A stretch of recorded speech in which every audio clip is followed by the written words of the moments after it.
مقاصدنا واغفر لنا ما مضى يا واسع الكرم يا ربي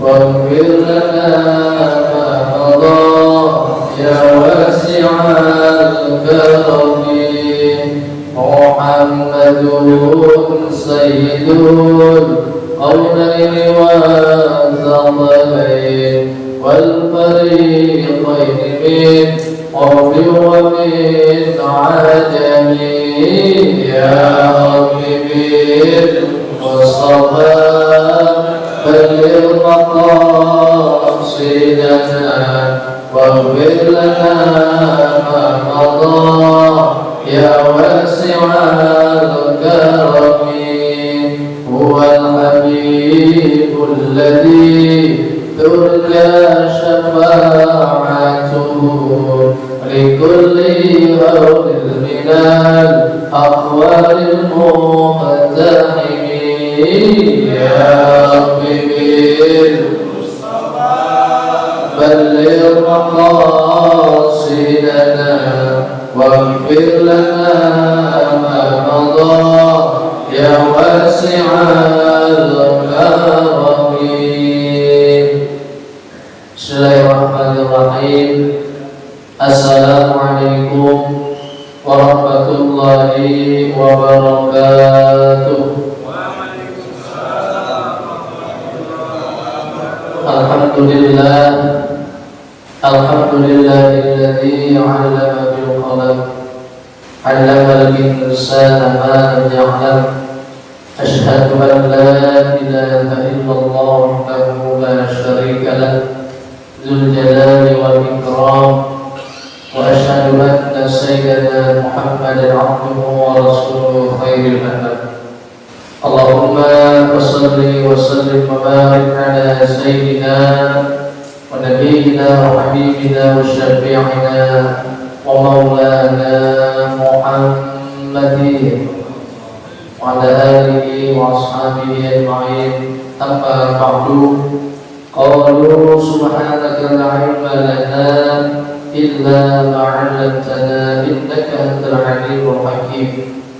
Allahumma shrah li sadri wa yassir li amri wahlul 'uqdatam min lisani yafqahu qawli waj'alni waziran min ahli wa ma utitu min al-'ilmi illa qalila wa ma yantiqu 'anil hawa in huwa illa wahyu yuha.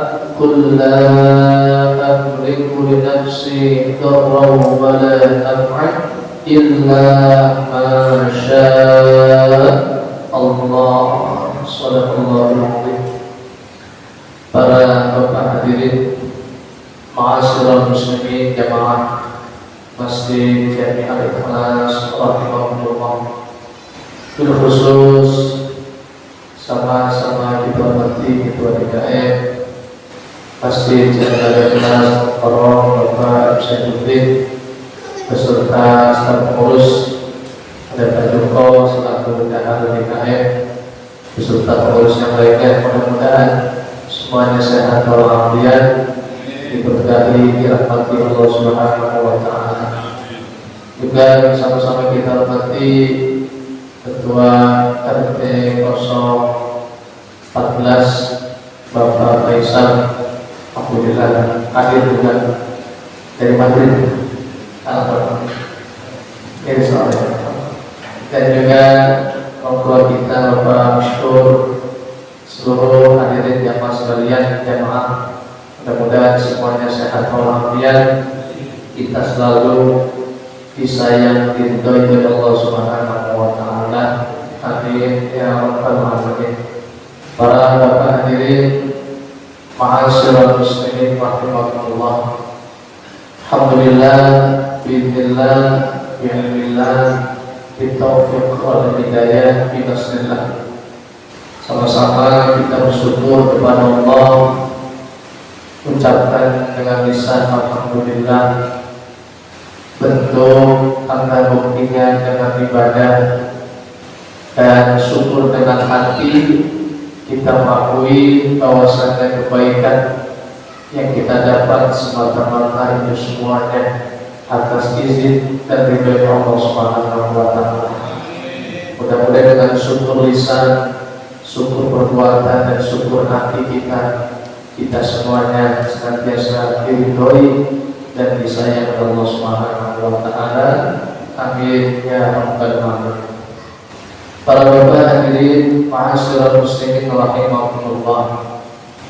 Malam hari ini kita bersyukur kepada Allah karena sudah masuk daripada bulan yang mulia, termasuk Al-Ashhurul Hurum, termasuk bulan yang dimuliakan oleh Allah Subhanahu wa Ta'ala.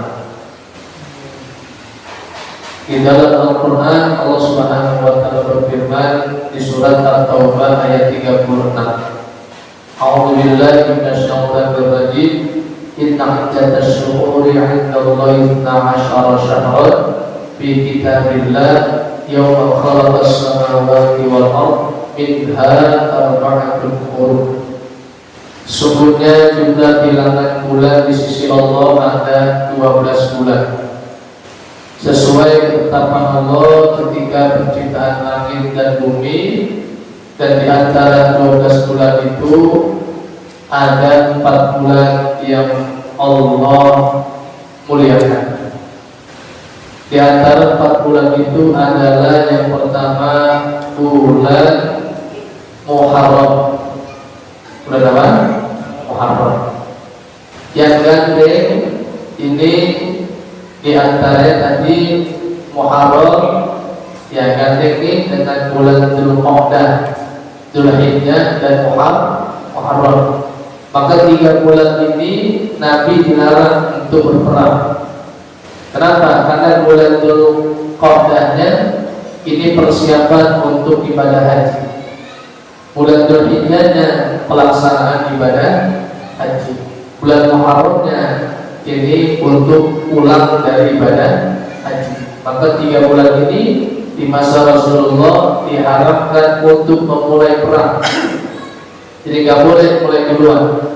Tapi kalau diserang, ya pantang dia begitu. Tapi kalau untuk mulai, Nabi dilarang Allah. Nah itu di bulan yang bergandeng Dzulqa'dah, Dzulhijjah dan bulan Muharram. Satu lagi bulan Rajab.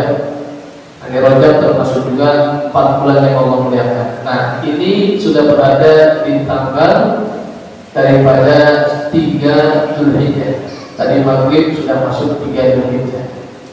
Jadi yang pertama kata Nabi, ini bulan luar biasa. 10 awal Dzulhijjah ini hari yang sangat luar biasa. Jadi kata Nabi, amalan yang Allah sangat cintai sekarang Al-Ashhur min Dzulhijjah daripada bulan Dzulhijjah.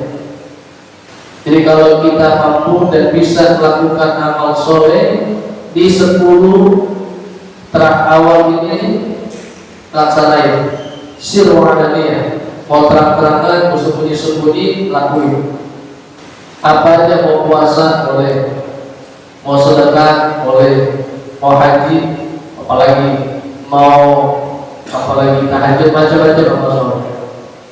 Jadi amalan yang sangat Allah cintai ini di 10 awal daripada bulan Dzulhijjah. Jangan sampai lewat. Sirru alaniyah, mau terang-terangan boleh, sembunyi-sembunyi pun. Yang penting niatnya ditiwai marudillah semata-mata mengharap ridho Allah Subhanahu. Puasa yang mampu mari dari Rebo sampai nanti Kamis depan tanggal 9. Ada gak yang mampu di sini? 9 hari puasa. Yang itu yang nggak apa-apa. Jadi kalau mampu puasa dari tanggal 1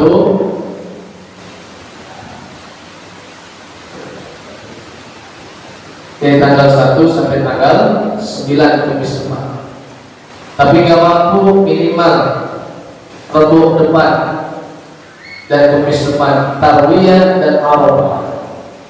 Puasa sunnah Tarwiyah dan puasa sunnah Arafah. Nggak bisa juga, minimal lagi puasa Arafah. Hari Kamis depan jangan sampai ke puasa.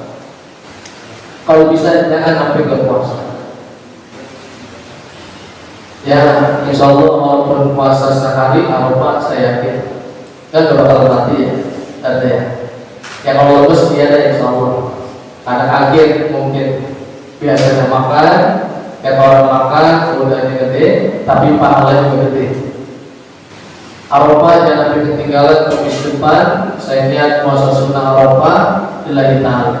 Karena fadilahnya kata Nabi, kafaratus sanatain akan menghapus 2 tahun yang belakang sama yang depan. Yang lalu dosanya diampuni setahun, yang depan dosanya setahun akan diampuni. Maka kalau nggak diambil, saya dosa kita banyak apa? Banyak kan? Ini ada momen penghapusan dosa, momen penghapusan denda pajak aja pada mau ya, betul kan? Nah itu disangkat banyak. Itu momen penghapusan denda pajaknya lewat, itu pada ngambil. Ini kenapa? Dosa sama Allah dikasih kesempatan. Nih ada kesempatan penghapusan dosa, masa gak diambil? Insya Allah niatin dan kuat. Insya Allah Kamis depan kalau bisa Rabu atau Kamisnya. Insya Allah. Amin ya Allah ya Rabbal. Baik pada bapak hadirin ma'asyiral muslimin rahimakumullah. Itu sebagai mukadimah awalan pembahasan kita mengenai keutamaan ya penerimaan kita di bulan Dzulhijjah yang bulan dimuliakan oleh Allah Subhanahu wa taala. Baik pada bapak hadirin ma'asyiral muslimin rahimakumullah. Sesuai dengan apa yang di-share malam hari ini, taklim berkenan tentang seputaran ibadah kurban. Insyaallah hari Jumat depan tanggal 6 kita sudah hari raya Idul Adha. Ya ini mah syarik udah ada ilmunya, yang tahu jadi makin tahu, yang belum tahu jadi tahu, begitu kita berbagi ilmu saja. Para hadirin rahimakumullah. Jadi berkenaan dengan kurban, yang pertama saya ingin memberikan apa namanya peringatan saja atau ingetin begitu. Satu, kepada para calon mudhohi, bagi yang niatan tahun ini mau kurban. Ada niat kurban ini? Ada? Ya niat mana ya? Ada nggak ya? Ada duit. Ya niatnya ada, insya Allah duitnya juga ada. Nah bagi yang mudhohi, yang yakin insya Allah dah ibaratnya tinggal nunggu waktunya. Kalau pengen niat kurban tahun ini, kata Nabi, idza ra'aitum hilal dzulhijjati, apabila kalian telah melihat hilal.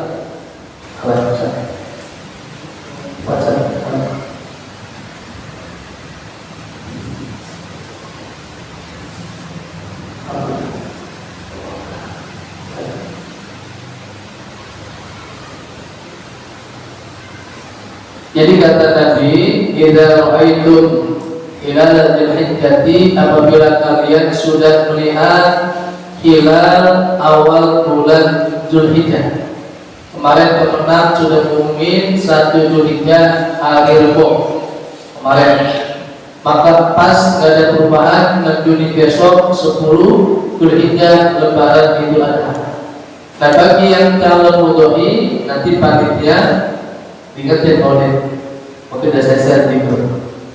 Apa kata Nabi? Wa arada ahadukum ayyudhiha, dan ada keinginan di antara kalian pengen kurban, fala yumsik, an sya'rihi wal barihi, maka tahan, jangan dipotong dulu kuku-kukunya dan juga rambut-rambutnya. Yang kelihatan korban dia udah masuk bulan Dzulhijjah, gak apa-apa, kukunya jangan dipotong, rambutnya kata Nabi jangan dipotong dulu. Biar apa?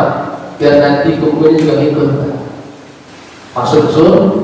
Jadi itu, ini ada satu keistimewaan bagi calon mudha'i yang akan kurban setiap tahunnya. Kata Nabi masuk bulan Dzulhijjah, niatnya insyaallah akan kurban, maka jangan potong kuku dan juga jangan potong rambut.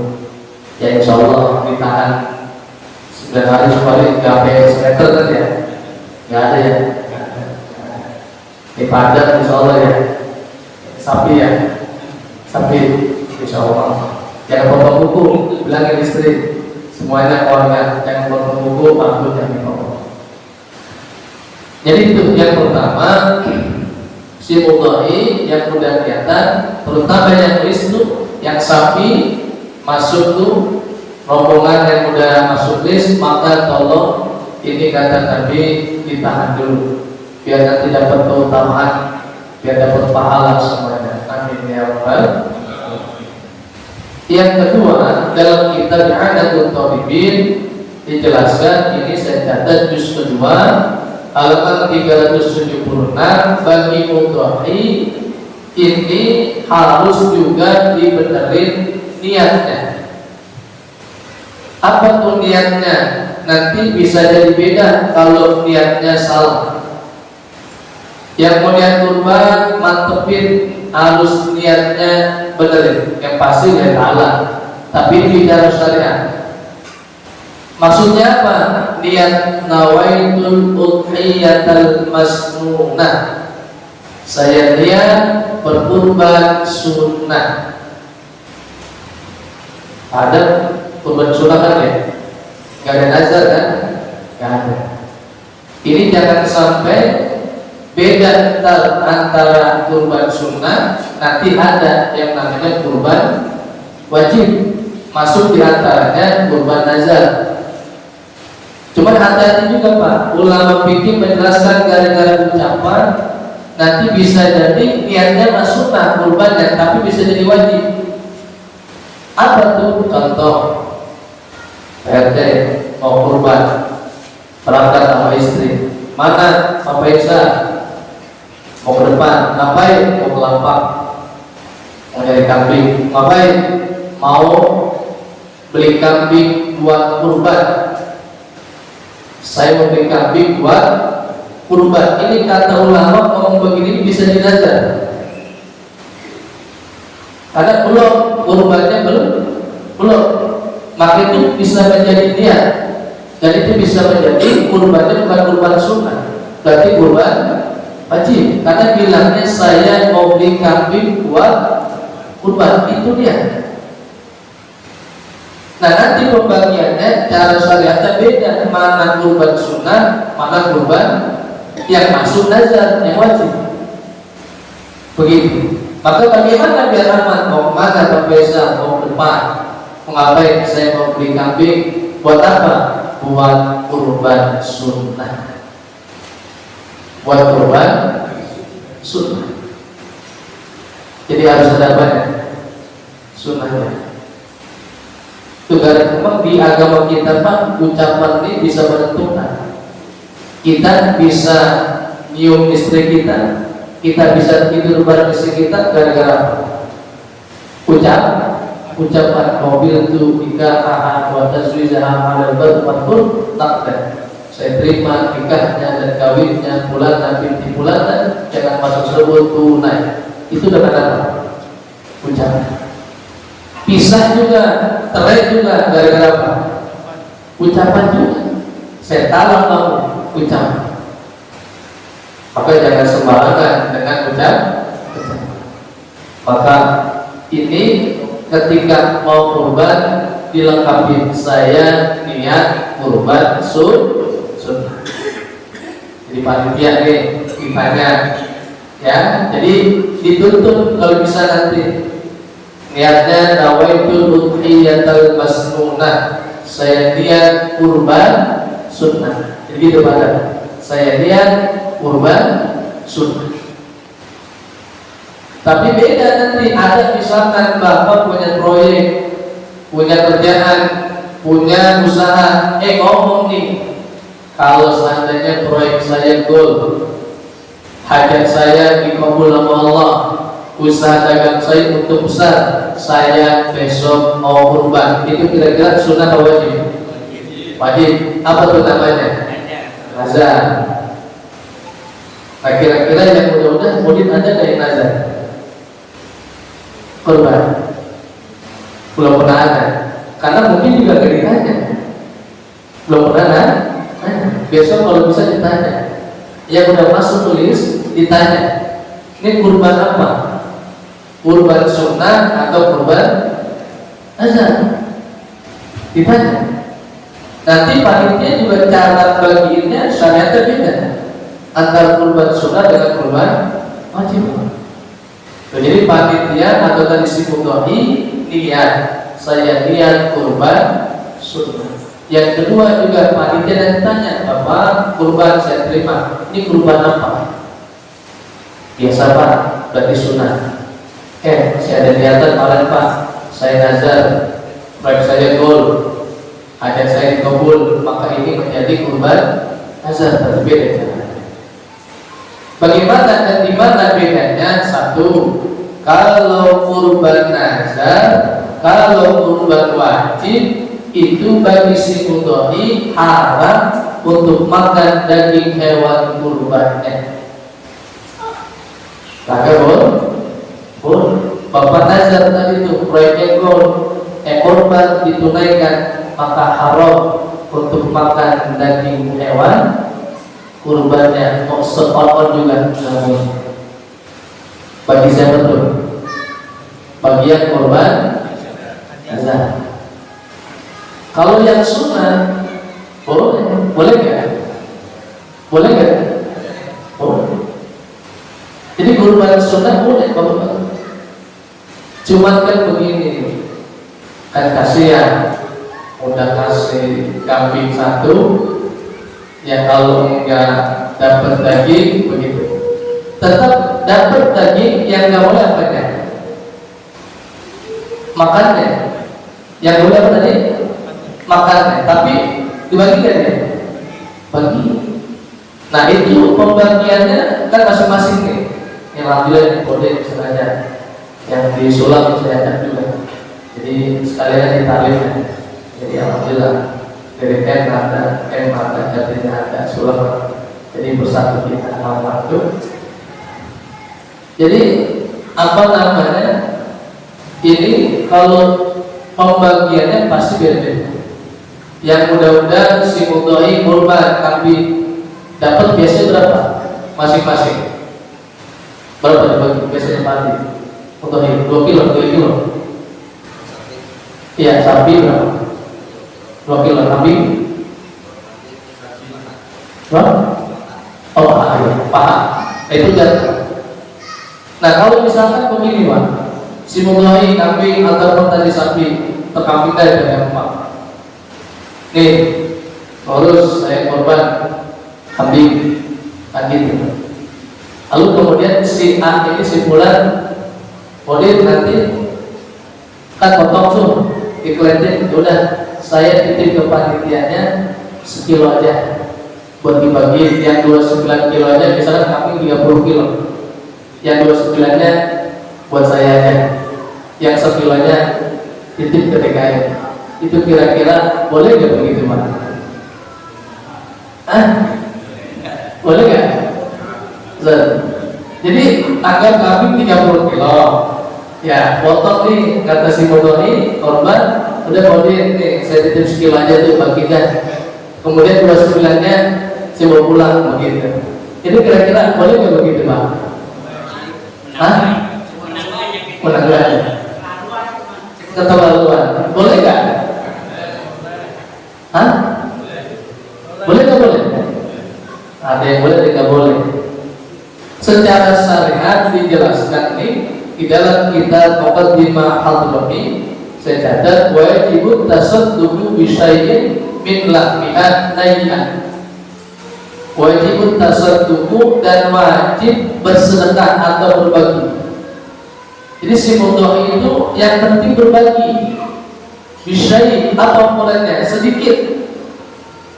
Min lahmiha daripada daging hewan kurbannya nai'an yaitu sifat dagingnya mentah. Jadi kurban itu termasuk beda sama akikah. Kalau kurban nai'an dagingnya harus mentah. Jadi gak boleh nih disulam di aletlas panitia masuk ke dapur semua. Diapain dagingnya? Dimasak, dibagi itu boleh gak? Boleh gak? Gak boleh. Jadi bagi keluarganya bentuknya matang. Daging kurban itu haram, kagak boleh. Jadi kalau daging kurban itu nai'an wajib mentah. Nah kalau akikah beda. Akikah mentah atau matang? Apa? Matang, ada kayak kasih mentah. Pas buka WC kepala sapi, kepala kambing. Karena tulisan silakan masak sendiri begitu. Nggak ada. Jadi akikah bentuk dagingnya matang. Kalau kurban mentah. Wajib tasadduq bi syai', jadi yang sekilo dikasih panitia 2 sudah 2 pulang. Itu kata ulama sah. Boleh. Boleh. Tapi ingat satu, jangan diamalin. Jangan diamalin. Tapi perlu syarat fikih boleh nggak? Boleh. Jadi pada sah, tapi jangan diamalin. Kalau kasih sapi, kasih kaki doang, kasih 20. Jadi sah, bisyai kata ulama dengan sedikit sekilo boleh, 2 sudah 2 pulang boleh. Tapi ulang lagi tuh, jangan diamalin. Atau tambahin nih 2 kilo, panitia tambahin jangan sampai terus sampai mana terbaik dibalik mana? Yang mudhahinya sekilo kasih panitianya 29. Atau dicakap lagi, udah saya mah nggak usah dibagi. Walaupun ternyata saya pengen full dapat semuanya, karena emang mampu, karena emang orang ada, udah saya mau makan daging terbeli aja. Yang penting daging kurban saya full, dan besok saya tunggang kambingnya full, nggak ada yang dipotong begitu. Itu yang cakep. Tapi dibagi ya boleh, dibagi tetap kasih. Tapi yang cakep tuh bagi mudhahi udah kasih semuanya. Dibagi nih, udah audit kagak usah. Buat panitianya, buat yang lain, cakep gitu. Karena emang dia mampu, dia korban kasih yang lain. Tuh, jadi sifatnya berbagi kurban tuh sekilo juga boleh dan tetap sah, tapi jangan diamalin begitu. Nah, jadi itulah aturannya bagi yang kurban wajib kena nazar, maka dia ini haram makan daging hewan kurbannya. Tapi jangan dimakan. Kalau kurban sunat dikasih dapatnya tambahan tadi boleh dimakan, boleh. Tapi Islam tuh ulama tuh nggak sempit. Masih homa secara syariat benar, yang nazar itu wajib nggak boleh makan, tapi ulama ngasih solusi. Bagaimana caranya? Besok kalau ada yang nazar, Bapak Ahmad misalkan di kambing A, gantung tuh di kelet, tandain Pak berapa jatahnya sekilo, langsung ambil sekilo pisahin. Maka jangan digabung tuh. Kalau ada kurban nazar sama kurban sunnah. Ini ada 10 kambing nih, 10 kambing, 1 sina ternyata kurban nazar, yang 2 sampai 10 kurban sunnah, maka nggak boleh itu digabung. Kan bisa digabung ya, benar nggak?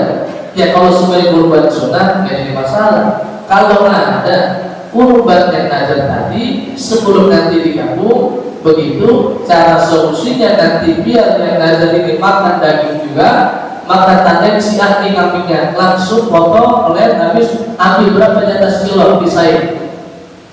Kemudian kambing 2 sampai 10 kan sunnah, ambil berapa? Sekilo pisahin. Jadi yang sekilo ini yang kurban daging nazar, yang sekilo ini kurban yang kedua kurban sunnah. Nanti tinggal dikasih apa aja nih? Misalkan yang nazar Paudin, nanti Pak Andang nih dapat yang sunnah. Nah caranya biar Paudin ini tetap makan daging hewan kurbannya, ini diapain? Ditukar. Pak Andang kan kurban sunnah, kambing nomor 2 kasih kemarin. Paudin wajib nih karena hewan kurbannya, maka kasih ke sono. Maka dua-duanya makan dan daging, begitu caranya. Ini jangan diapa, jangan langsung campur. Kalau ada yang nazar, maka tadi tanya. Tahun ini tanya, kira-kira ada nggak di musola sulam, tanya, ada nggak yang sifatnya kurban nazar? Kalau ada, begitu caranya. Begitu. Dapat dan benar. Yang sunnah dapat, yang wajib. Nah bagi daging kurban ketika udah dapat kita milikin, itu boleh nggak kita jual? Boleh nggak? Hah? Boleh banget.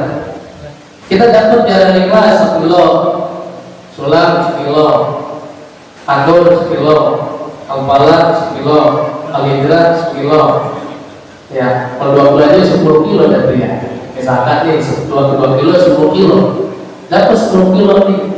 Ya, terus bilang 5 kilo contohnya kita jual, boleh nggak kita jual? Boleh. Kata siapa boleh? Kata saya ya. Repot kalau kata saya. Boleh nggak mau? Boleh. Kata siapa? Kata saya. Boleh. Jadi yang bolehkan itu ulama, yang nggak bolehkan itu ulama. Tapi kembali tadi Pak, 10 kilo dapat dari mesin musola 5 kali 2 10 kilo aja deh. Nanti buat rendang, buat sop, buat semur, buat nyate, 4 kilo aja deh. Berarti kalau 10 sisa berapa? 6. Nah 6 kilo ini boleh nggak kita jual? Gimana, boleh nggak Pak? Menjual daging kurban, boleh nggak? Hah? Nggak boleh begitu. Kenapa nggak boleh? Nah, ulama menjelaskan kalau sudah dapat kita daging hewan kurban dari yang tadi misalnya 10 kilo, 4 kilonya buat kita makan, 6 kilonya kita jual, itu secara syariat fikih boleh dijual. Boleh dijual. Kenapa tadi nagihan sifatnya mentah? Karena kalau mentah itu boleh kita jual. Mana sih yang menjadi jelas boleh banget begini Pak? Ada sih 4 kilo buat bikin dapur daging, buat nyate, buat bikin sop. Ternyata apa? Gasnya habis. Minyak agak punya, bahan-bahannya agak ada, begitu. Ya ada sih, minyak ada, gas ada, bahan ada, nggak punya beras, maka kagak juga. Maka ini kalau emangnya yang lain nggak ada, maka boleh itu kita jual. 6 kilo jual, misalkan contoh aja 6 kilo, kalau sekilonya 100.000 dapat berapa tuh ya? 600.000. Boleh tuh beli beras, boleh tuh beli gas, boleh tuh beli minyak, boleh tuh beli bahan-bahan cabai, macam-macam bahan, boleh. Jadi kalau udah kita miliki, daging kita dapat, maka boleh kita jual. Kalau udah dapat, bapak bagi tetangga, boleh nggak? Boleh nggak? Boleh. Kita bagi, namanya tadi kita bertangga, boleh. Kita buang, boleh nggak? Jangan buang. Tapi secara hak kita boleh nggak kita buang? Boleh, milik kita. Tapi jangan kita masuk. Udah milik kita. Udah milik kita. Nah jadi begitu Pak. Nah jadi Kalaupun nanti dapat lebih, nah dengan catatan ulama kasih catatan bagi yang orang kaya kan dapat juga, bagi orang yang mampu dapat juga. Ini dia pengecualian orang yang kaya, orang yang mampu, hartanya sangat cukup, maka haram untuk dijual daging yang dia dapat dari hewan kurban. Kagak boleh. Tapi kalau yang biasa, yang hak itu yang kita biasa, kita dapat kita jual, boleh. Tapi kalau orang kaya kagak boleh. Jualannya apa? Wa juzu fil an'am. Jadi hanya boleh untuk makan doang bagi orang kaya. Makan juga dia orang kaya, dapat juga. Lebih baik bagaimana? Udah, kalau dapat banyak yang orang kaya makan berapa? Selebihnya nasi. Jadi udah kaya, makin kaya, dapat pahala lagi. Jadi gitu, orang kaya tuh jatahnya cuma apa? Makan, kagak boleh dijual, nggak boleh. Kalau mau diapain? Dikasih, jangan Nah kalau dijual, makin kaya nih, makin kaya lagi ya, kaya lagi. Maka itulah maklumnya begitu. Jadi orang kaya dapat bagi kurban makan aja. Kebanyakan khasnya aja, jangan dijual. Itu dulu sebagai mukadimatan perpisahan tentang ibadah kurban. Kalau ada yang mau tanya, silakan. Oke, mau nanya mengenai ini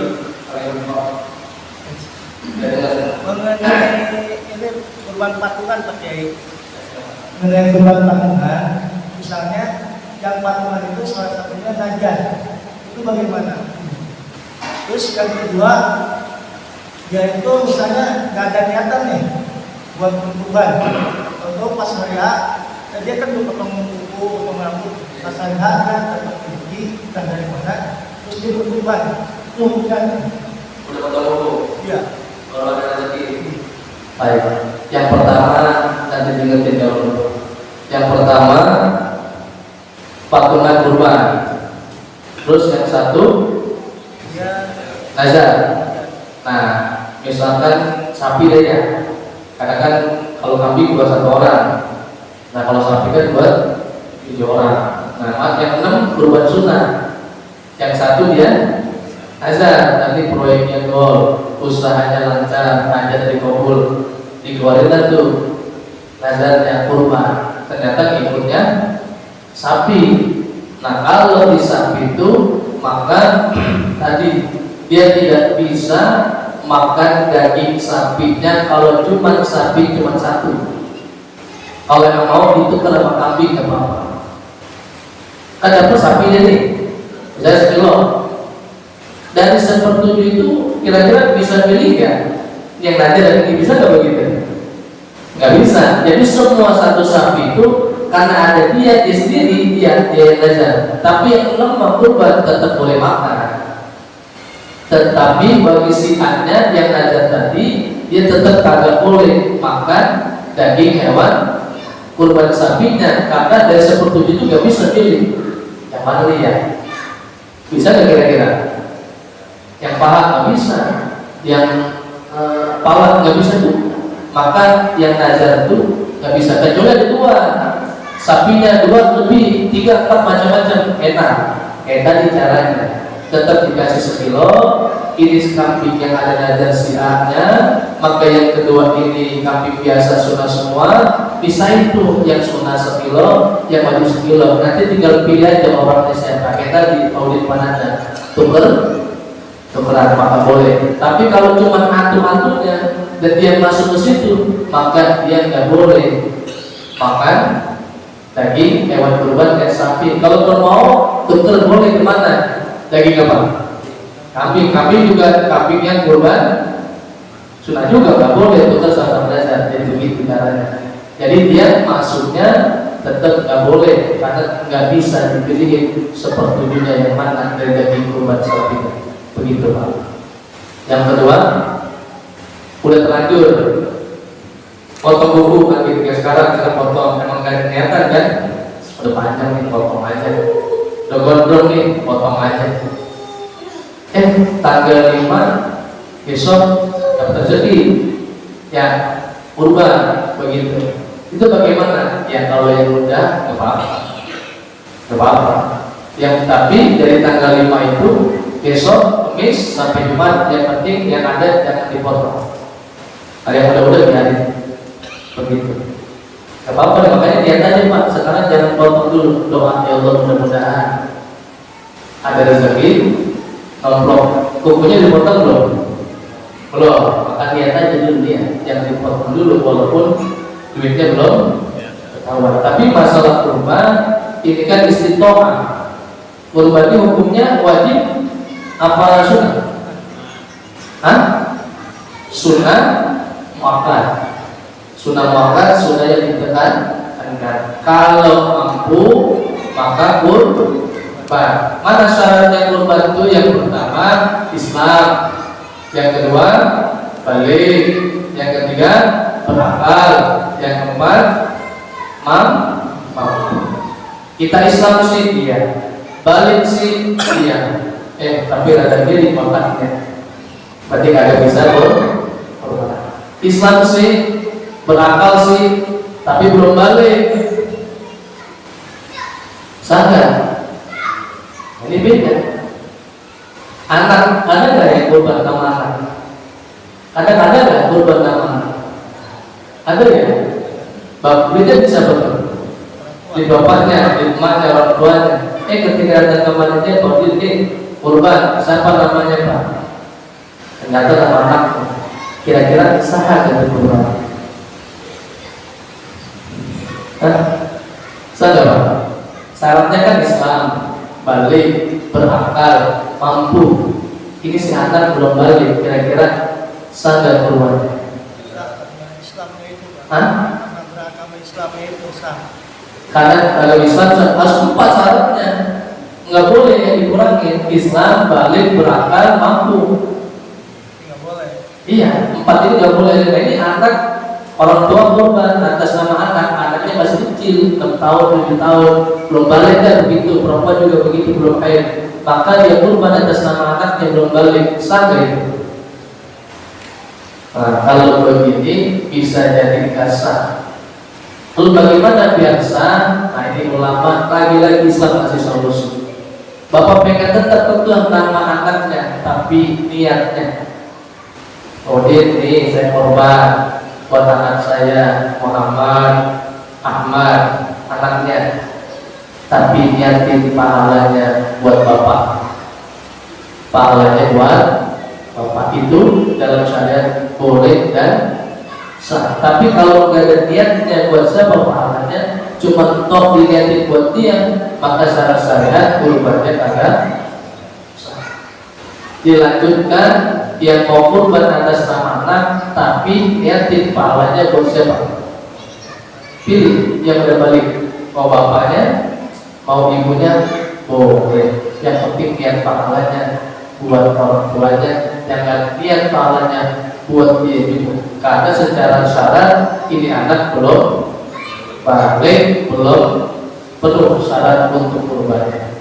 Begitu, gitu Pak.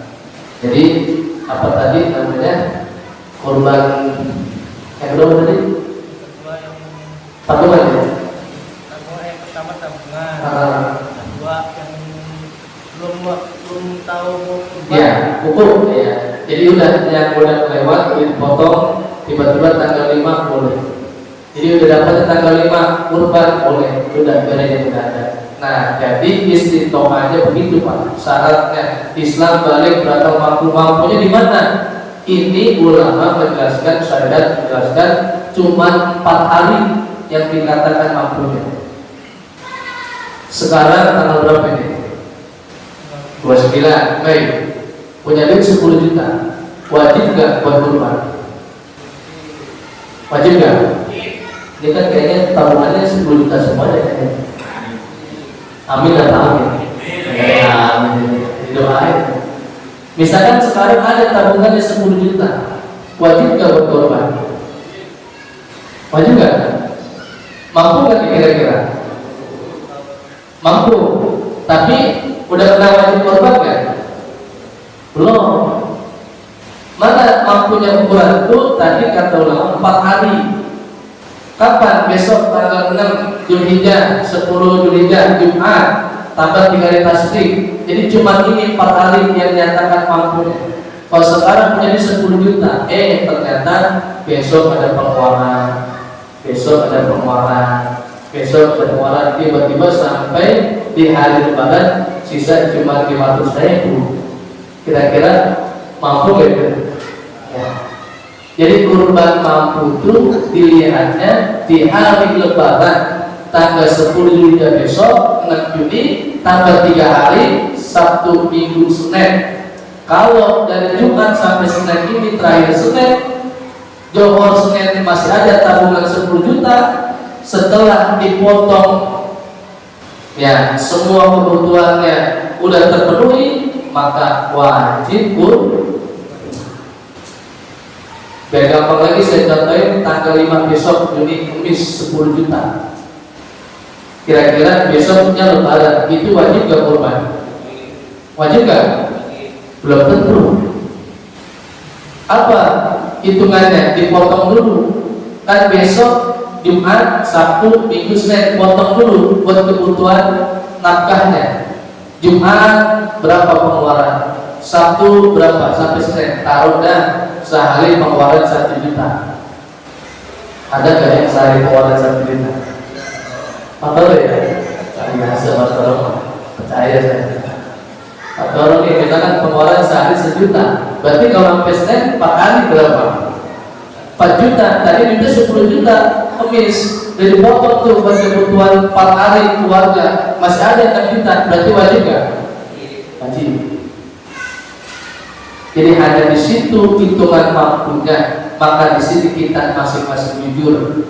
Nanti cek ATM-nya sampai Senin besok berapa ATM-nya ada. Setelah dipotong kebutuhan kita semuanya, jangan ngakal-ngakalin deh. Dan supaya habis gimana caranya? Ya kita ngutang-ngutang. Jadi itu hitungan 4 hari istiqomahnya. Kalau masih ada hari Senin yang masih boleh untuk kurban, masih ada saldo duitnya 5 juta, tapi semua kebutuhan yang sudah terpenuhi, nah maka itu bisa jadi wajib untuk kurban karena mampu begitu.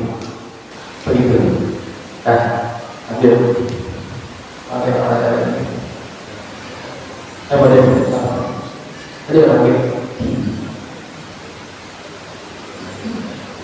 yang saya terus.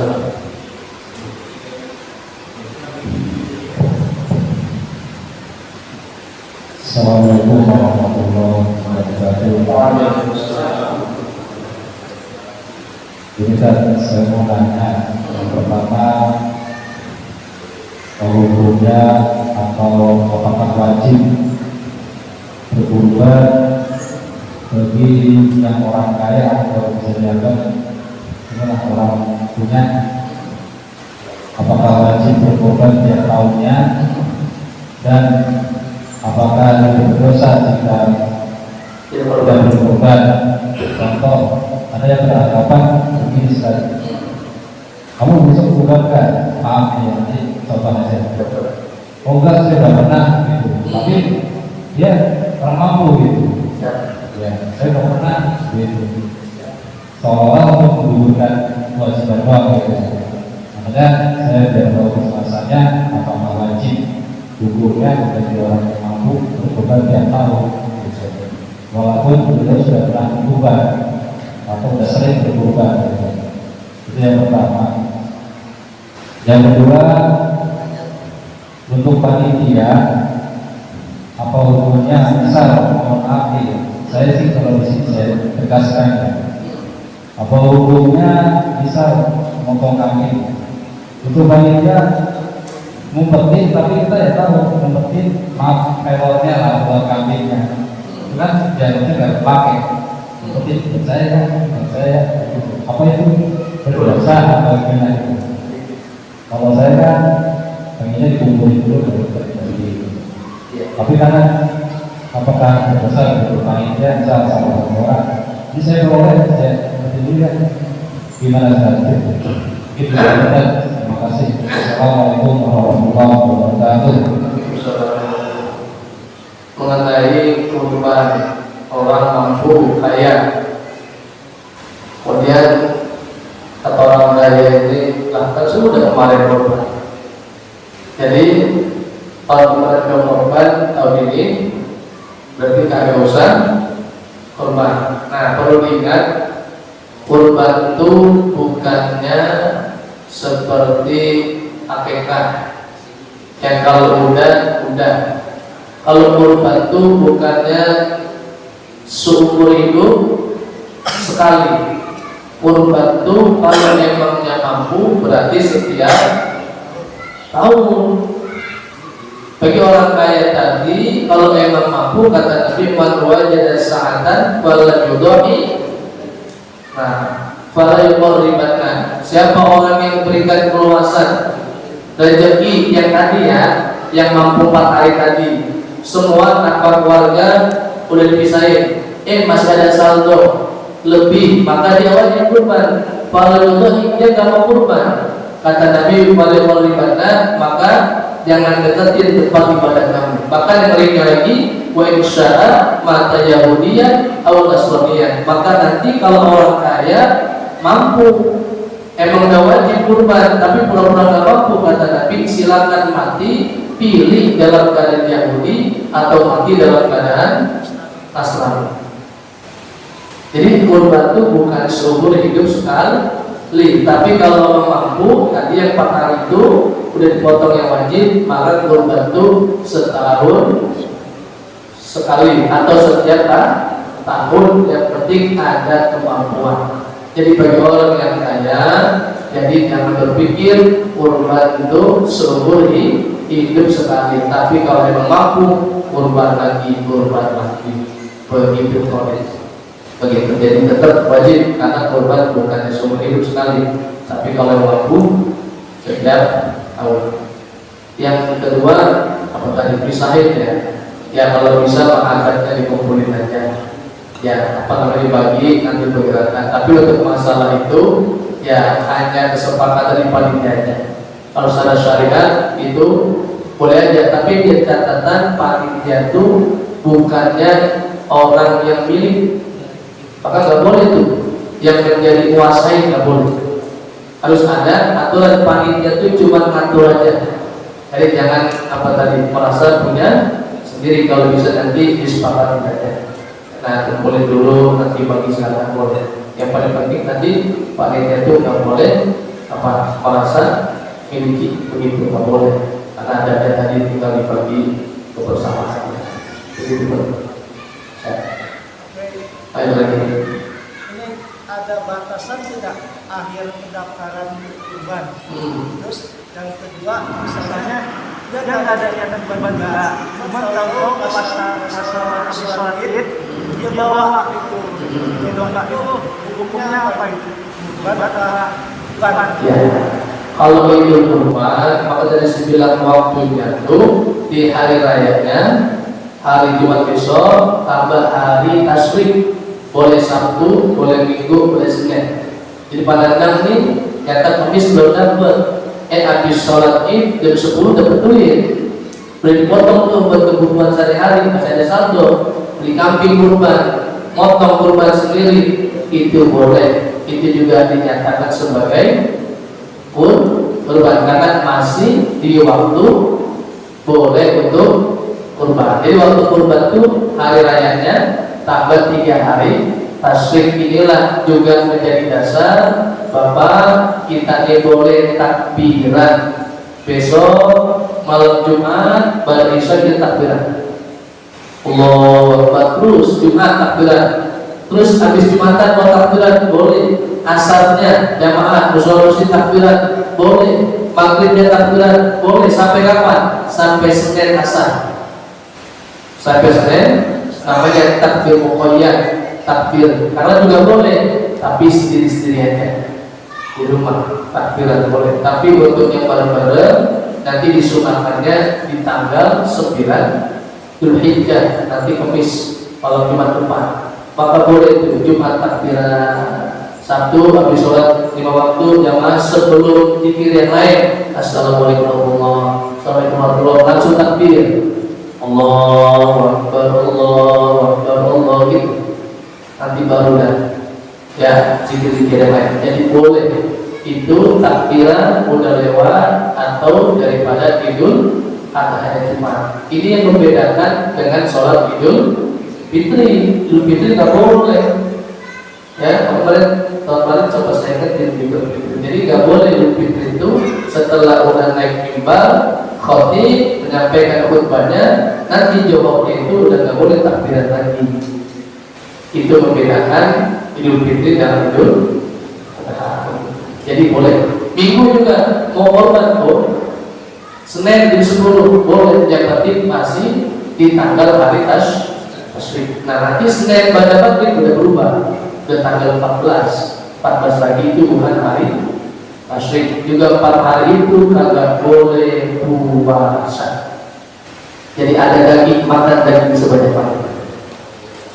Jadi makan daging sebanyak-banyaknya. Jumat makan daging, Sabtu makan daging, Minggu makan daging, Senin makan daging, kedagingan semuanya. Tapi kayaknya saya yakin malam Minggu 20 ini asap. Kenapa? Iya, ada banyak ya, begitu. Jadi gitu, pada boleh, yang penting masih di hari tasyrik dan hari lebaran. Silakan. Pagi ini kan kata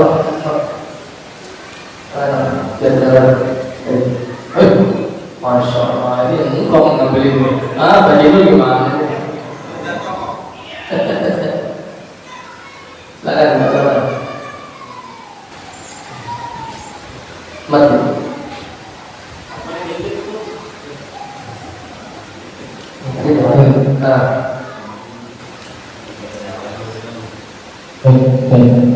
Assalamualaikum warahmatullahi wabarakatuh. Waalaikumsalam.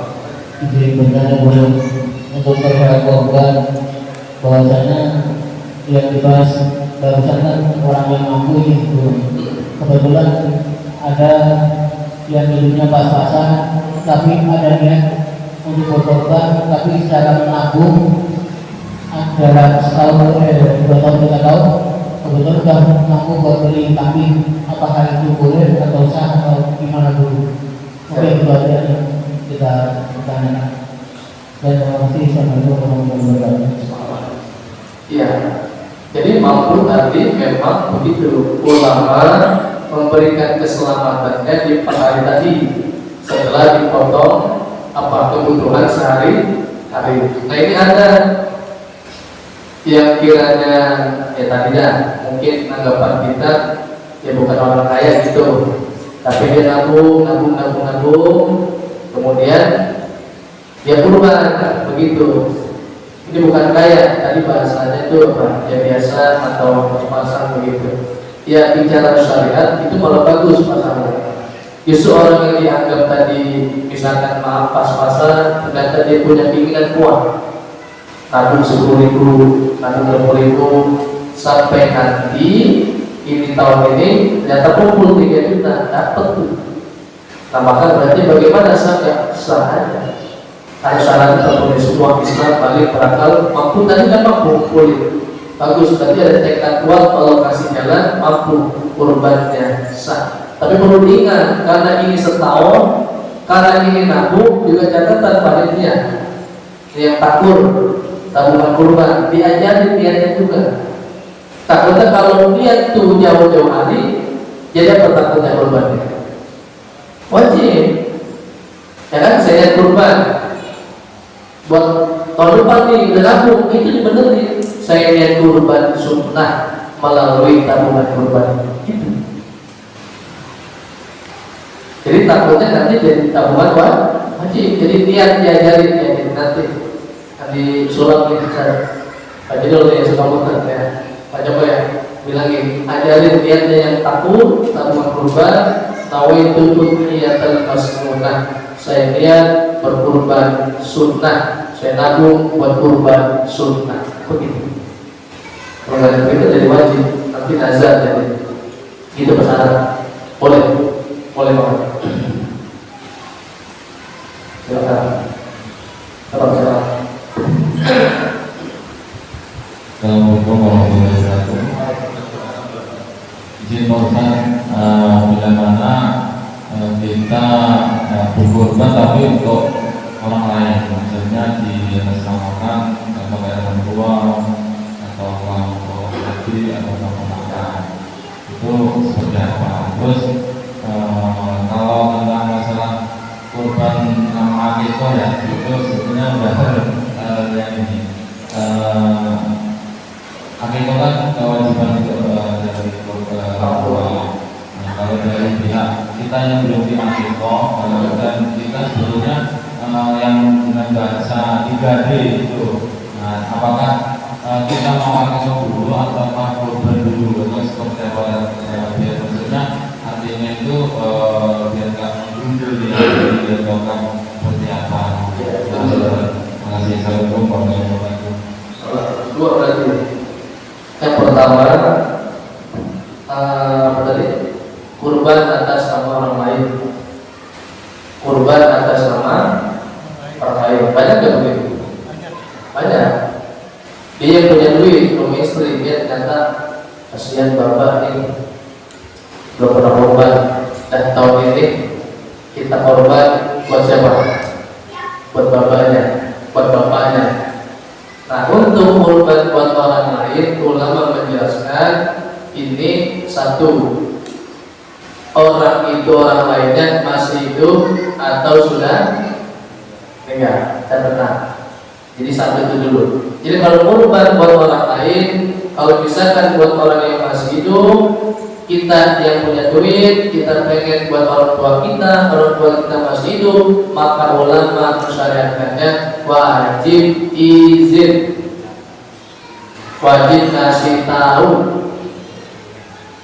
Bapak telepon, Pak, ini saya punya rezeki tahun ini, Bapak mau saya kurbanin di PGH ini 1 ekor kambing, gimana Pak? Boleh nggak? Kata bapaknya, ya Allah, nangis tuh. Tahu boleh dia bisa, tapi kalau dia nggak izin, atau langsung atas nama bapaknya, atas nama ibunya, atau nama orang lain. Ya, orang lain itu mana? Satu, orang tua termasuk keluarga. Yang kedua, mertua. Ketiga, orang guru misalkan. Keempat, ya teman akrab, jamaah, pokoknya udah tua. Nah, orang ini masih hidup, termasuk orang tua, itu wajib izin, minimal kasih tahu maksudnya. Mak, ini sama kurbanin ya. Gimana Mak? Ya Tuhan, boleh, sah. Langsung batal kurban, langsung dibangun, boleh kurban. Siapa namanya Pak? Nama ibu saya, Fulana binti Fulana. Dia ngasih tahu. Ibunya masih hidup, dan sah kurban. Kagak sah. Jadi kalau orang berkorban buat orang lain yang masih hidup, yang tadi itu catatan orang tua, saudara, guru, teman, macam-macam, harus apa? Izin. Nah, kalau untuk keluarga inti, nah istri kita, anak kita yang masih dalam kita nih, keluarga kita, keluarga kecil, bapak korban nggak bilang sama istri, namanya nama istri itu sah karena masih di keluarga kita kecil. Boleh, tapi kalau udah keluar itu apa tadi? Wajib izin. Kalau nggak izin berarti besar. Tuh kalau yang masih hidup. Kalau yang masih hidup harus izin. Yang kedua, ini kalau orang lain itu sudah meninggal, bagaimana? Dua lagi jawabannya. Kalau bapak kita misalkan wasiat sudah meninggal, tapi sebelum meninggal wasiat, tolong penolakan kemudian pondok lagi mau, lalu kemudian laku tolong ya korbanin dari penjualan kebun itu. Berarti wasiat nggak? Wasiat berarti wajib. Mati udah meninggal, tapi sebelum mati wasiat, maka benar bapaknya meninggal, kebunnya laku, ada yang beli, maka tadi apa wasiatnya?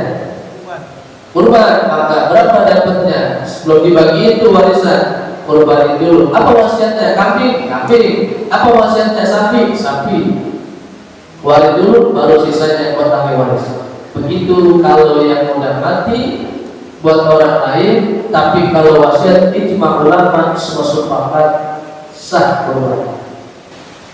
Tapi bagaimana buat orang lain yang udah meninggal tapi tanpa wasiat?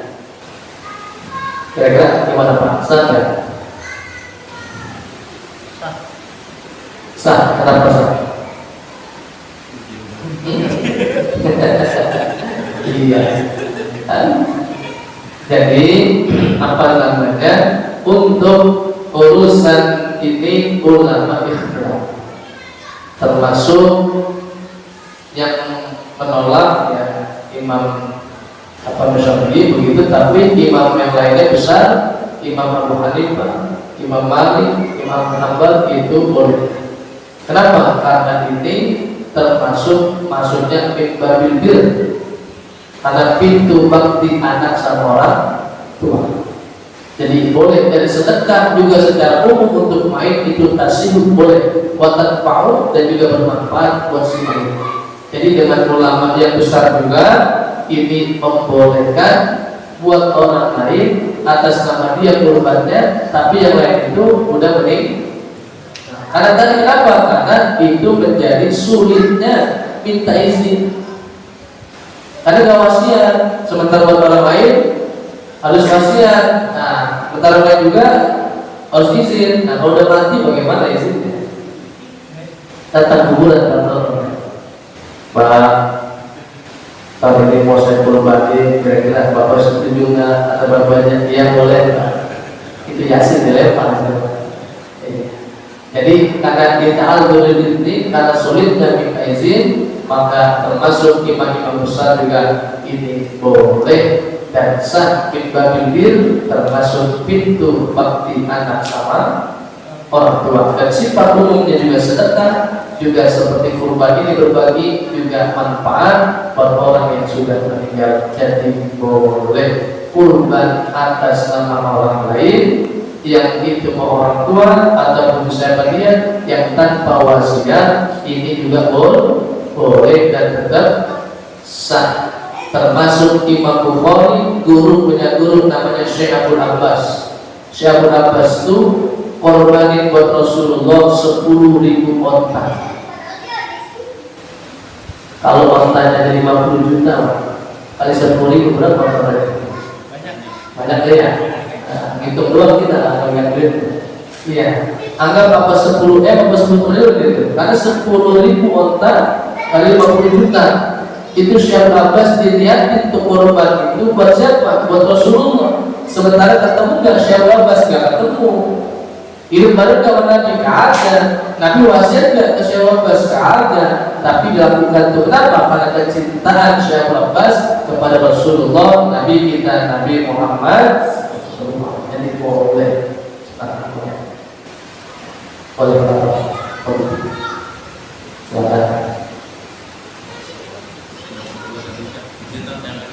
jawab tadi akikah. Iya lupa tuh kurban sama akikah ini belum akikah gitu ya, mau kurban gitu boleh nggak? Iya, ya akikah itu kewajiban orang tua. Jadi apa namanya, orang tua yang diterapi secara syariat. Kalau kita udah mampu, kita memakai diri kita juga apa? Karena menolong kebaikan orang tua. Karena begitu. Orang tua dulu kan anaknya banyak, betul nggak Pak? Iya, karena boro-boro buat akikah yang penting apa? Buat makan aja. Boro-boro buat akikah yang ada banyak penting makan. Ternyata karena mantep. Orang tua dulu mencari rezekinya halal, barokah hidupnya, anaknya 11 jadi semua. Betul nggak? Ini kan kita didikan orang tua dulu kita, betul nggak? Hebat orang tua kita Pak. Jadi kita ini gak ada apa-apa. Cara kita coba, kita didik anak kita. Susah betul Pak? Iya. Makanya kita yang hebat besar orang tua kita. Termasuk Al-Maktul Haji Haidar itu yang hebat siapa? Orang tua. Haji Anwar kenapa bisa mendidik, bisa mencetak Al-Maktul Haji Haidar? Hebat orang tua. Makanya hebat itu siapa? Orang tua. Nah ini kewajiban. Nanti boleh kalau udah mampu, punya pangkat jabatan dan keluar banyak, boleh nanti sendiri. Nah ini pertanyaan bagaimana akikahnya belum. Tapi tahun ini mau kurban gitu ya. Gimana secara syariat boleh nggak begini? Satu, ini pertanyaan klasik. Yang kalau musim kurban apa? Keluar pertanyaan ini pasti. Saya belum akikah. Alhamdulillah. Allahumma sholli ala Muhammad.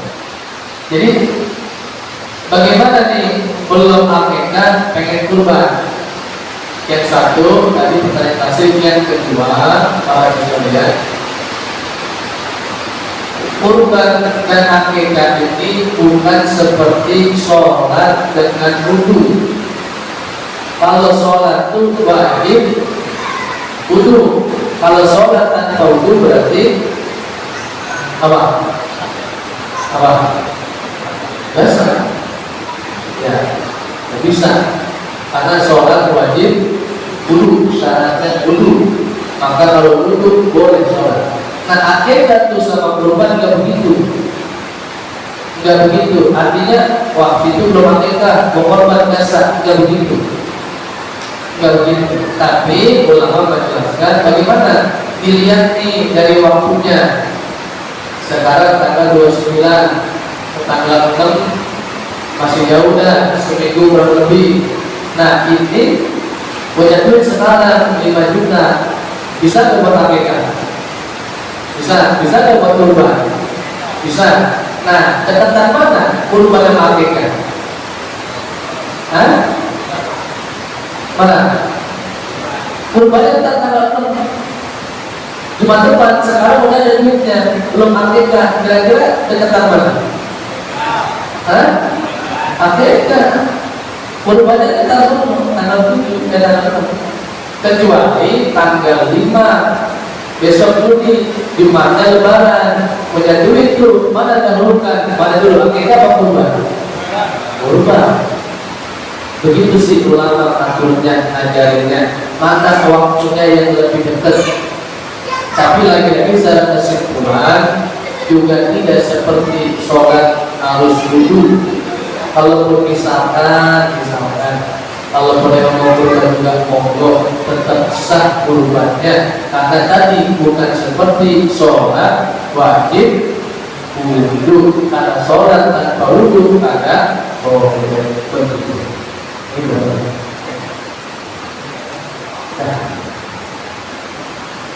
Baik. Dari ada jawab.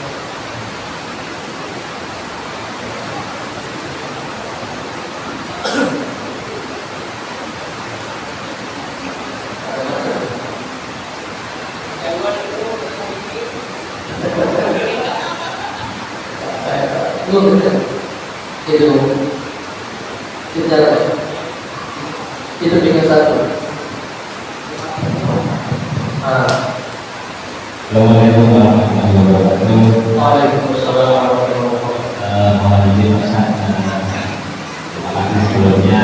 Nanya terkait banyak juga yang merasa banyak tapi itu tidak sesuai. Poinnya yang pertama yaitu satu terkait pendistribusian apa namanya dari korbannya. Secara mungkin korban kan secara maksimum untuk juga distribusikan antara tetangga, keluarga, seperti itu. Nah, dalam arti warga itu kita distribusikan non muslim juga yang begitu kan. Itu apakah secara apa ya boleh atau tidak begitu.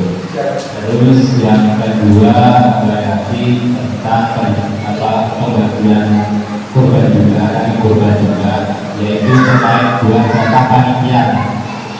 Jatah panitia itu ya Bapak, memang secara sulit dapat jatah, terus ntar setelah pembagian ke rumah juga dapat lagi. Terus yang ketiga yaitu terkait melihat operasional di kawasan.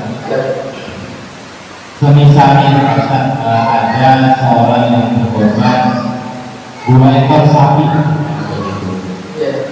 Nah, sebagai terkait operasionalnya secara siar sudah dijelaskan.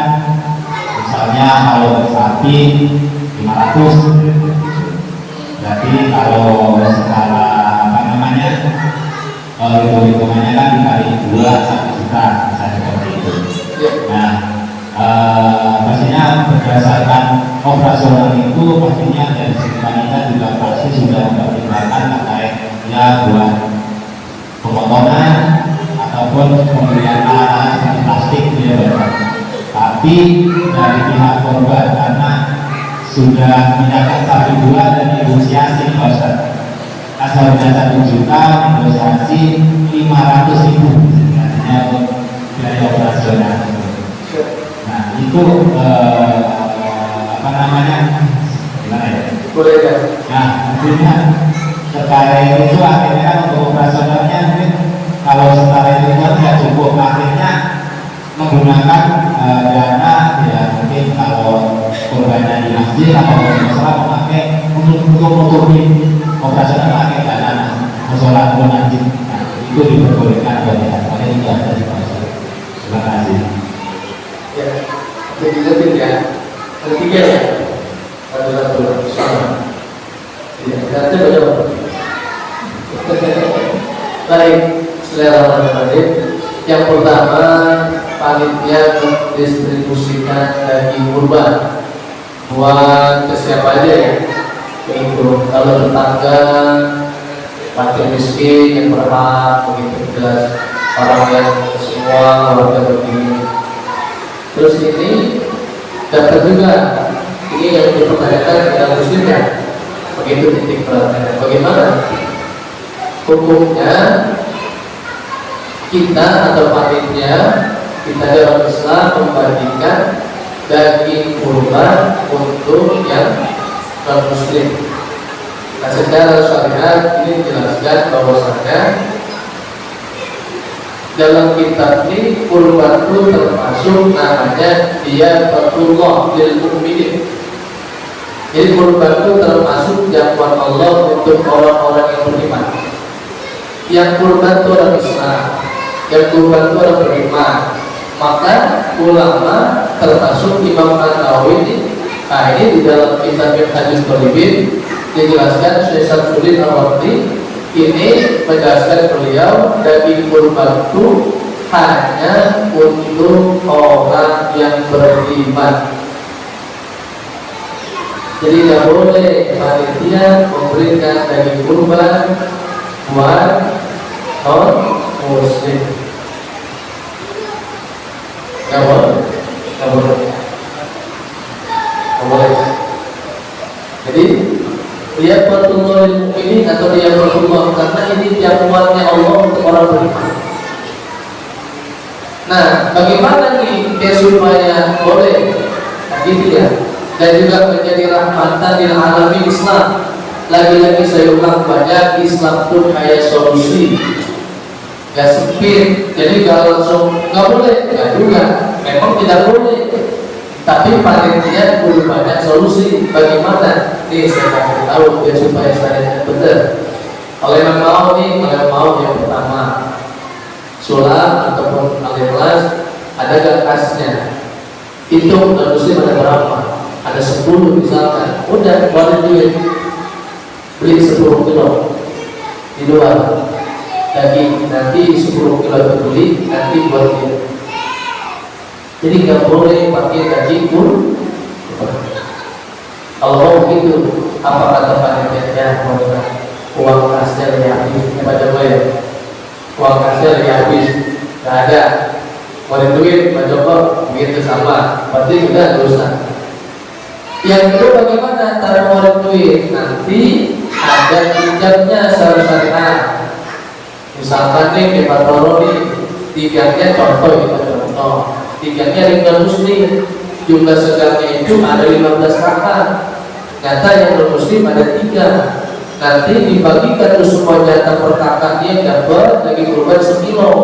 Tadi tiganya ada 3 orang, maka kasih patolo tuh 4 kilo, yang satu buat patolo, yang 3-nya paham gak? Buat siapa 3-nya? Buat anak-anak. Jadi dititipkan Pak. Jadi kalau bapak motong kumpulin langsung kasih itu nggak boleh. Ijabnya itu dititip dulu. Kasih nih patoro. Ada berapa? 5. Berarti kasih 6 kilo.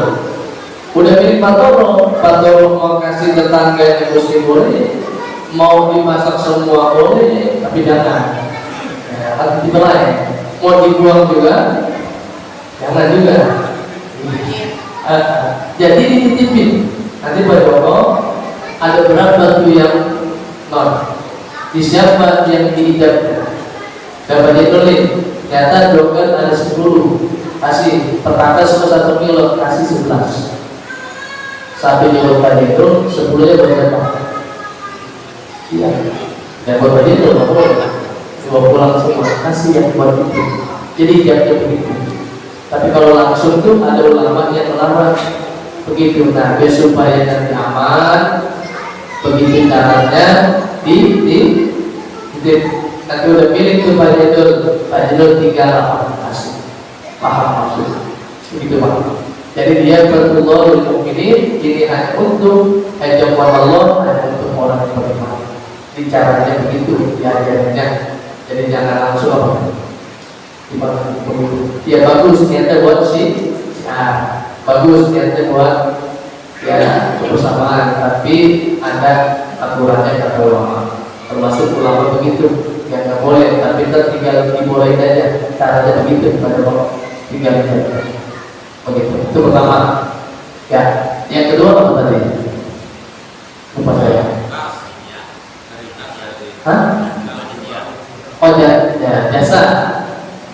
jasa apa namanya, potong ya, begitu. Nah ini juga buat para mudhohi harus paham.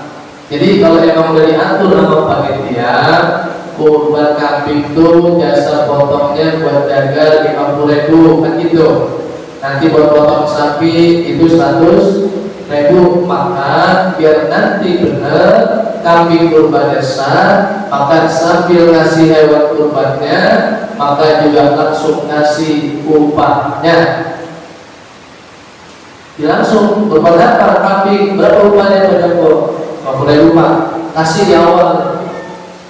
Yang penting panitia tadi emang hitung, yang boleh itu berapa? Buat jagal doang kan? Pastinya udah dapat belum?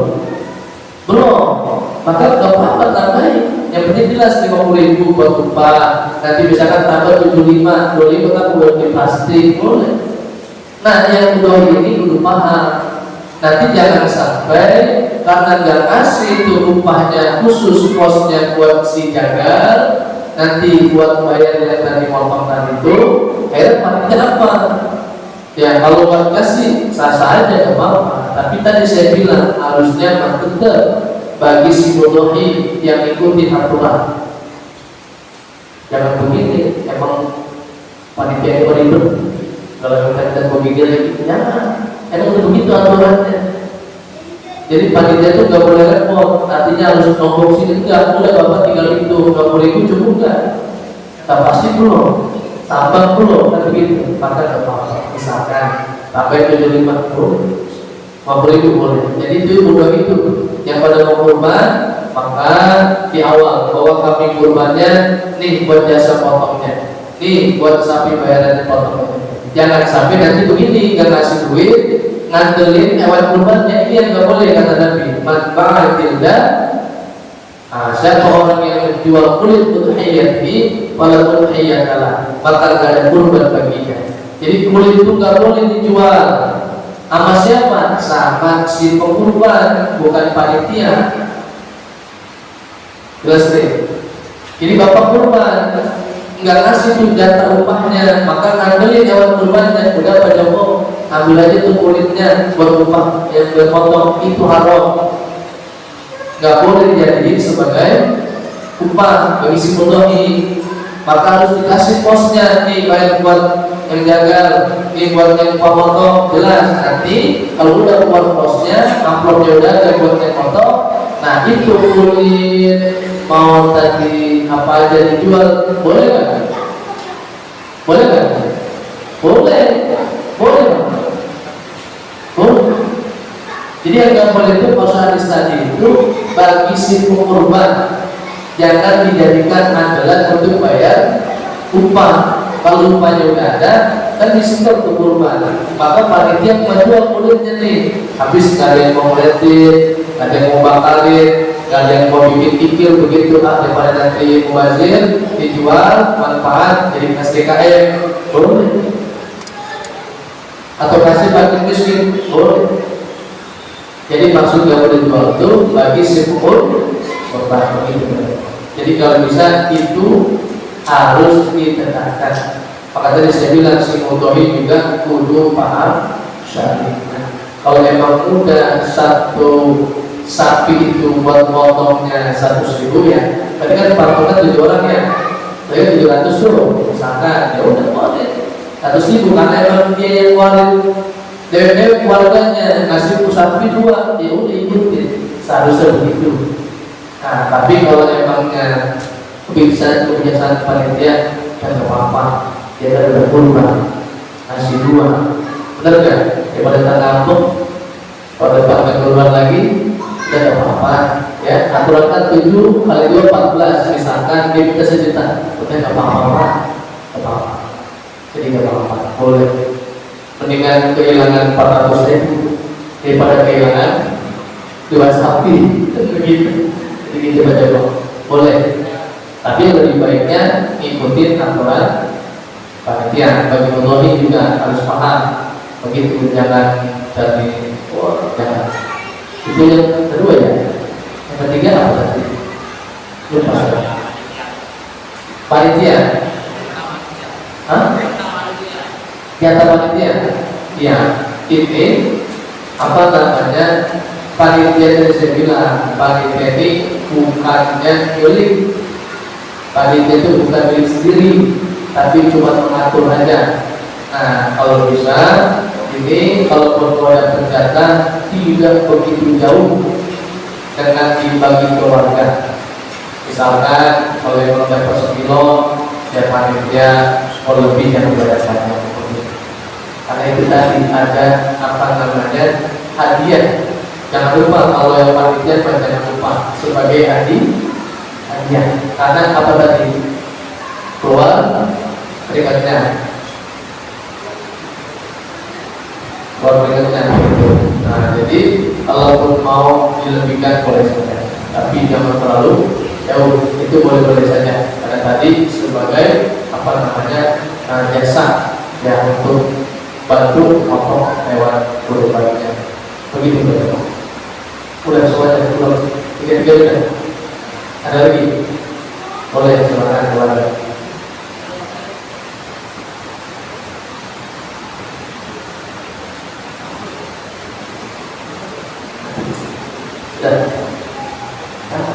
Boleh.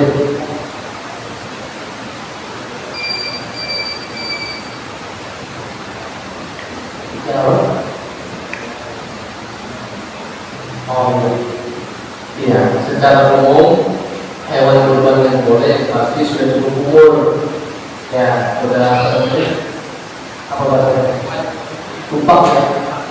Lupa gitu. Ya sehat, tidak pintar, tidak sakit, cuma penting secara umur 2 tahun begitu. Dan cukup maka tadi apa namanya boleh begitu. Jangan secara fisik dan gampangnya umurnya cukup, upah muda, kemudian sakit jangan, pincang jangan, buta jangan, pokoknya harus sehat, harus sehat semua. Tadi ya tadi. Nah itu kalau bisa jangan. Ya, jadi yang cari apa begitu, kalau yang patah cari yang bagus saja. Jadi selama masih ada pilihan yang banyak, ada yang patah nih jangan yang patah. Cakep tanduknya muter tuh ya. wah mahal pasti. Kemudian sehat, kemudian cukup, kompak sudah, udah. Saat saya dapat semua ambil begitu. Jadi kalau bisa yang terbaik ada yang terbaik.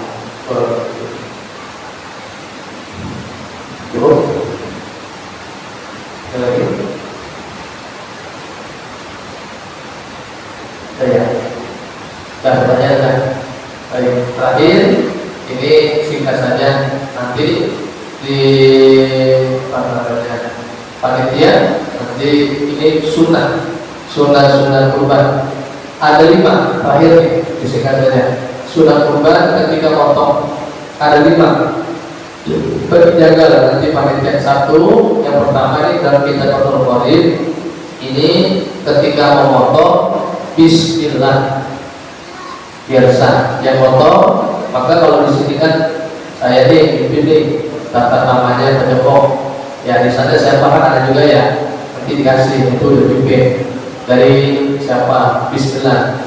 Kira-kira boleh nggak pakai bismillahirrahmanirrahim? Enggak. Kenapa enggak? Iya, itu yang selama ini kita dengar begitu ya. Dalam kitab ini wal kamalu boleh secara sempurna bismillahirrahmanirrahim, jadi boleh ada keturunannya.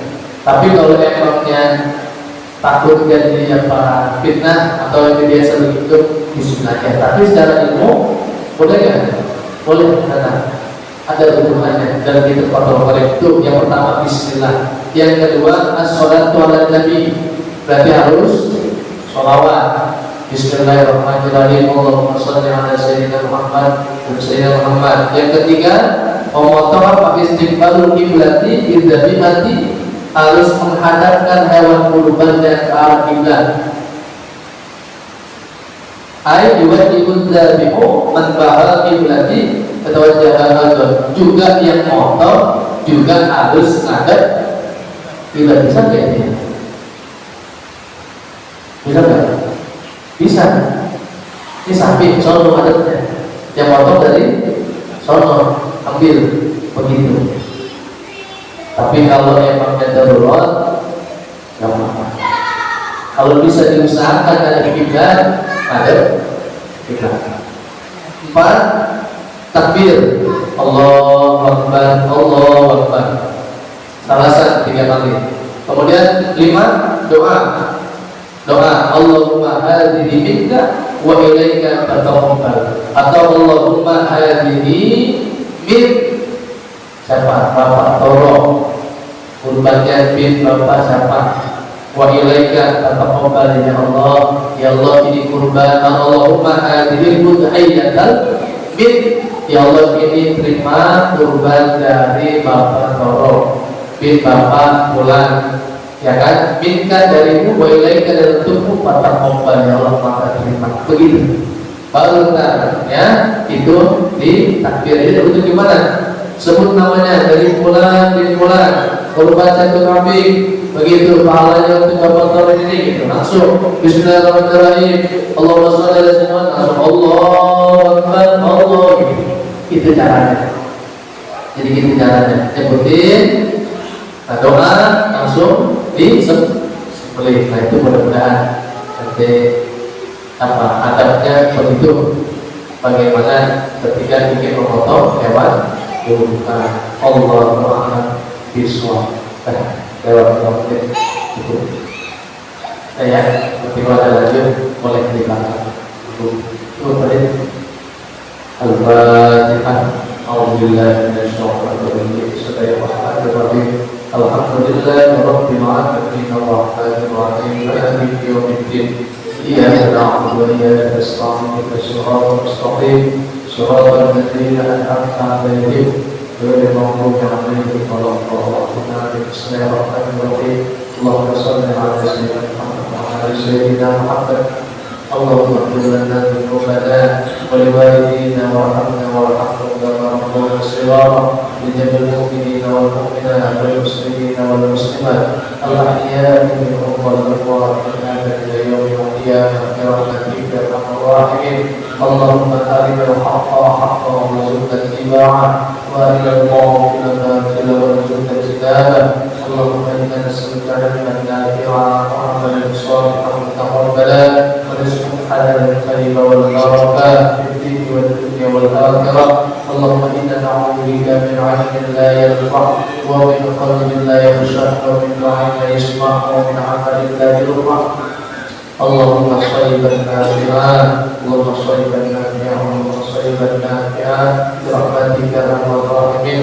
اللهم يا حبيب يا الله المقدم والباطن يا عالم الغيب والشهاده. اللهم يا الله انا نتوسلنا في الاشهر الحرم من شهر ذي الحجه نسألك الرحمة نسألك المغفرة نسألك الرحمة نسألك المغفرة نسألك الرحمة نسألك المغفرة نسألك رزقا حلالا طيبا والبركة واسعا كثيرا مباركا فيه وارزقه من حيث لا يحتسب وارزقه من حيث لا يحتسب وارزقه من حيث لا يحتسب في حساب برحمتك يا ارحم الراحمين. ربنا آتنا في الدنيا حسنة وفي الآخرة حسنة وقنا عذاب النار. وصلى الله على سيدنا محمد صلى الله عليه وسلم والحمد لله رب العالمين. سبحانك اللهم وبحمدك أشهد أن لا إله إلا أنت أستغفرك وأتوب إليك. والسلام عليكم ورحمة الله وبركاته.